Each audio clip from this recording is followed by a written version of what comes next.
Okay, hello. Today we're going to be taking a look at how I made this cool 3D logo for my website using AI. I'm a Photoshop artist slash graphic designer. I've been using AI in my workflows now for a couple of years, and it's really helped out with quality, with speed and accuracy. So anyway, I'm going to show you guys how this was made.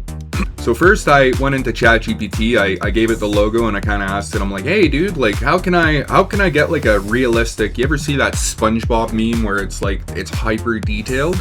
I wanted to do something similar for the front page of my website. I wanted to create this logo that I have. This one was made by a very, very great logo designer. His name is Cohen. I'll tag him in the comments below in case you're interested in getting your own 2D logo, because he is one of the best that I've ever worked with. Anyway, this is the prompt that it came up with. It's like, because I was struggling before that. I was really struggling to get it to do what I wanted it to. This one, we had already played around with it for a couple of times before that, just using my own kind of asks, but like it, as you can see, my prompt wasn't exactly the greatest. We got that one, which I thought was pretty cool, except for the horns. The horns were kind of shite. But then if we come into this one, we got something really nice right off of the first prompt. The only problem is that it had a jaw. And then when we said without the jaw, it actually returned something that was extremely accurate. From there, I brought it into Krea Realtime. I don't know if I still have it open. We'll double check. Yep. So I had brought it in previously. Here, we'll see. We had played around with it quite a bit just to see. And then anyway, we isolated it on a white background with neon red and neon blue lighting. And then I also wanted these weird fragments / lights below the eyes to be removed. So we did that. From there, we brought it into video. And the video was pretty simple. Once we find it, here we go. The first one, I had made a mistake of using a 16:9 canvas, which basically hid the lower jaw and created this animation that wasn't very good. The next one was okay, but as you can see, here I'll go back. As you can see, it changes place, so it like kind of zooms. So I wanted to make sure that it was exactly 1 for 1. And here I'll just copy the parameters. So I did the starting frame and the final frame, the end frame, the exact same, using Seedance 2.0 Mini. And all I did was I included, I don't know if I still have this photo, that's okay. I just included skull with horns and halo, turns 360 degrees. The camera remains static with no zoom. And this gave me a really nice starting baseline. The only problem was, as you can see at the end, is that it kind of skips. So I did something to fix that because I ran out of credits. And the way that I did that was I brought it into After Effects. Or no, I brought it into Photoshop to start. So I went import video frames to layers. And then if we go into my downloads, I think it's this one. Could be wrong. From beginning, limit to every, I think I did 4 frames. Let's just double check. Okay, so it would have been every 5 frames. So let's do this one more time just to show you. Video frames to layers. Boom. It's 5 seconds long, so I went with every 5 frames, and that way it would kind of skip a little, and that way it would hide some of our errors. And as you can see, it does a full 360 now.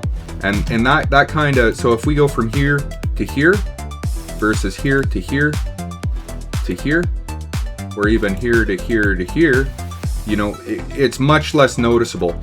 And so what I did after that was I went through every single frame, and I just quickly, oops, oh, this is new, whoa. Select subject. Oh my goodness, this is Art Edge. I don't understand, this is new. Photoshop just updated last night, so I'm not too sure what's going on. Oh, here, I know what's going on. Magic Wand tool, much better. Okay, so then I just traced it out, and I did this with every single frame, and you'll see a little bit of light, or a little bit of transparency there, so I just painted over that with a paintbrush. And then at the end I had something like this. So I changed the cropping so that it would cover the entire, or so that it wouldn't be, you know, so tall, so that it would code a little nicer.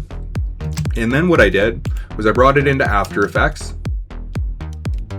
and I changed the time remap, and I still don't know how I did this. I got very, very, very lucky in doing this. And then it does a little turn, and it turns back. And I thought that was a pretty cute little touch. So that's pretty much the animation that plays. And now if we go to my website, I just asked ChatGPT. Here, I'll show you. So we created a final logo animation. I saved it. I exported it as a QuickTime, but it resaved it as a WebP. It just converted it in Codex. It's like, hey, this probably isn't gonna work. And I was like, yeah, that's fair, dude.